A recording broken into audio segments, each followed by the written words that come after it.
Welcome into a special state of play. This is going to be a recruiting special session that I wanted to get a chance to do. We are in such a crucial time of the recruiting cycle, especially in college football, with high school season getting ready to wrap up.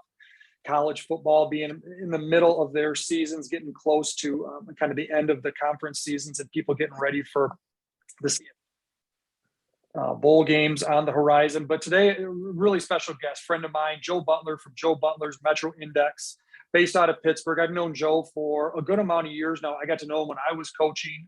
He helped me work with some high schools and get recruiting in the Pittsburgh area. Joe is a very good voice on recruiting. He has a very good eye for not only talent, but really what it takes to play and kind of develop at the next level. Me and Joe have been having some great conversations before we even got started, so I wanted to get rolling here. So Joe, thanks for joining us just for a few minutes, talk a little bit about recruiting. Kind of want to just get started as far as how are things going over there in Western PA? Well, the football season's got one game left. Everybody's having a good year. The whole state of PA is talented. Western Pennsylvania is declining in population, and the numbers in the high schools are down, but it always holds its own. And the Philadelphia area is loaded with talent. It's become one of the best areas in the country. I think it was going back to about 2014. Contacting you. We had a connection through a former player, Todd Harriman's, that I played with at Saginaw Valley, and Coach Mike Evans out at Cannon Mac knew you and got me in touch with you to get a chance to kind of see some players. I was just kind of blown away about your understanding of players all over, what you do with your Metro Index and your knowledge of the players. I got to ask you first off, we were just talking about this for a minute. What has changed in recruiting? Not maybe specifically, Joe, in all your time, especially doing the Metro Index, that goes back a long ways. Maybe the last 10 years, I've noticed a shift. Me and you have talked about it for a long time. For anybody that gets a chance to listen to this podcast, listen to your message, what's the biggest change that you've seen in recruiting, specifically college, football recruiting? Probably the number one change has been the addition of Huddle, HUDL, the Huddle film.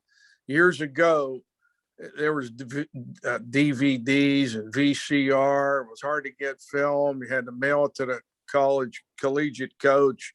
They had to look at film. Guys were staying up all hours of the night calling high school coaches. And the software company Huddle come up with a program, and it's really worked out. Everybody's able to look at the players on Huddle and evaluate them properly. And there's an additional thing: the Power 5 schools now are hiring backroom guys that are watching the film, and then when they like a guy, to go to the collegiate coach, and it gives the coach more latitude to coach football rather than worry about all the recruiting. And they got other people to take phone calls, because it is overwhelming for a collegiate coach in terms of emails, the film evaluation, communication with high school coaches. It's unreal. They got to talk on the phone all the time, and they really don't have a lot of time to spend at home and spend time with their families. So that's the number one change. And the other one now, in the advent of the transfer portal, and that's really going to change the recruiting process, Dan. Well, and it's the day we live in right now. Can I follow up with this? Has it made it better? You just talked a little bit there now about how coaches are focusing more on coaching on the field. They've got all these people within their own facilities that are watching film and getting it to the coach. Has it made recruiting better? Which in turn, is it making the game better with all this heightened, technology and advancements for kids to be evaluated at college programs? I think it is making the game better. The one thing that might hurt the game a little bit is they're offering guys that are freshmen and sophomores with never happened 30. When I've been in this business 45 years. It never happened 35 years ago. They waited till their senior year, evaluated them, saw how they play during their senior year, offered scholarships, had them in for visits. Now it's really changed. They're having their football camps. I ran a camp and was able to get a lot of good players, but now the kids are going to the college camps. They're evaluating them more thoroughly, checking out their body types, their athletic ability, and they're offering younger guys. And it's been a trend now for the past 20 years, and it's probably working out. So they're way ahead of the game. Some of these colleges recruiting of its class is done in May before the senior year, and they're completed, and they're looking at the younger kids. So it's really changed dramatically in the last 20 years. Me and you were having a 20-minute conversation about the portal. Me and you have pretty similar viewpoints on it, good and bad, but it's the nature of where we're at. It's right now, at least it's not changing. Kind of, can you touch on the portal a little bit, maybe kind of give some people some thoughts about what do you see as far as the transfer portal impacting both recruiting and, again, the college game? Yeah, some of these schools, and I know there was a school in Texas that did not sign a high school kid, a 1A school, not a Power 5, but a 1A school. A lot of these 1AA schools, that's all they wait for. They look at that transfer portal every day. I'm helping out a couple Pennsylvania guys in the transfer portal. They're looking, but there's a lot of players that enter the portal that never get recruited. That's another thing about it. They don't get recruited. So I don't know what the percentage is, but I don't think it's over 50%. I think 50% of the players that enter never get recruited. And they think, a lot of them think they're going to go play at a big time program by entering the portal, and they're going back and they're dropping down 1AA, 2 and 3. And maybe that's where a lot of them belong. Concerns about what the portal's doing to the game as far as development. You're not able to, and I think the college coaches deserve some criticism on this as well too. How much are they developing these kids? The second you see a flaw in a player, are you now? It's hard for me to say pushing a kid out the door, but are you sitting a kid down and saying, hey, we're not sure if you can play here, so you can go get the next kid, whether it be through the portal or through the high school ranks? I have some serious concerns about the portal and what it game as far as that constant turnover. Now the colleges, maybe they want that constant turnover, but to me, it would be very difficult. I want to move on just slightly away from that, because I think the portal we could talk about for really an hour at least. Well, kids, I agree with you. Western PA, you've evaluated kids for a really long time. If you look changed, what a talent thing, the way they approach the game. What's changed in the kids that you've seen? It could be good, it could be bad in the last, again, let's focus on the last 10 or 12 years with some of the prospects. I think I have an idea of what you're going to say, but what's some of the things that have changed in prospects over the last 10 or 15 years as you've been evaluating them? Yeah, I've been 45 years. The biggest change is the speed of the game. A lot of these young men are going out, they're training hard, they're working out, they're lifting in 8th, 9th grade, their bodies are changing compared to a long time ago. And that's number one change. The body types, the size, the kids are bigger, they're stronger, they're faster, they're physical, they're collegiately ready coming out of high school, a lot of them. Mentally, are they ready? I don't know. That's a big change. That's a big adjustment. But physically, they're ready to jump into the college game. You're seeing a lot of true freshmen, a lot of guys coming in as true freshmen starting. And that's really been a big change over the past 40 years. And then film evaluation has really been upgraded. So they know every little detail about every little thing about every player, talking to the coach and looking at his film. So it's really changed in the last 40 years, dramatic change.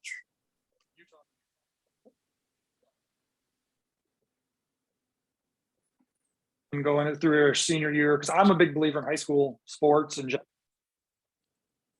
ball. Value, even if you don't go on to play at the next level. But if I'm a young 9th, 10th, 11th grader, and I have, hey, I have visions of playing at the next level, what can I do to enhance?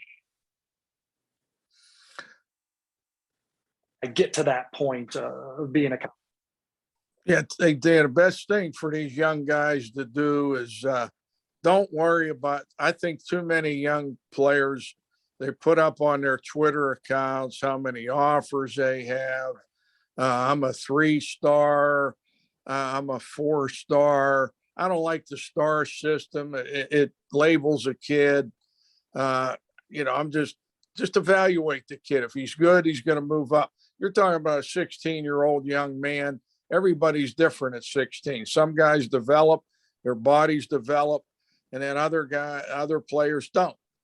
Some of the ones that develop level off in college, don't play. They want to get out of there. They want to transfer. Imagine when you were 16 years old and what you were like at 22. I can think of that. I just look at everybody I know. There's a major change in a human being in that 5-6 year period.